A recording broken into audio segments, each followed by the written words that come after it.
तो होता क्या है कि जब सातों चक्र ऊर्जा गंवाती है तो वो 7 ऊर्जाएं होती हैं, वहीं अलग अलग ऊर्जाएं अलग अलग जगह पे जाती हैं।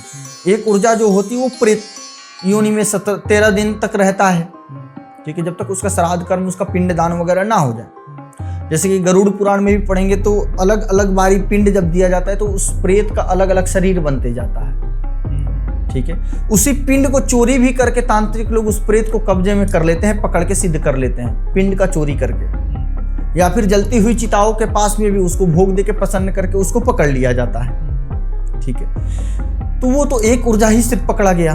दूसरा जो ऊर्जा होता है, ठीक है, वही ऊर्जा प्रेत लोक में भी जाता है, क्योंकि जब श्राद्ध कर्म होता है तो वहां पे एक चीज आप नोटिस कीजिएगा, जब ब्राह्मण देवता पूजा कराते हैं, पंडित लोग पुरोहित लोग जब पूजा कराते हैं तो उसमें एक क्रिया आता है पितृ मिलौनी, जिसको उस प्रेत ऊर्जा को जो है उस ऊर्जा को पितृलोक में मिलाया जाता है, ठीक है। तो एक ऊर्जा तो पितृलोक में चला गया।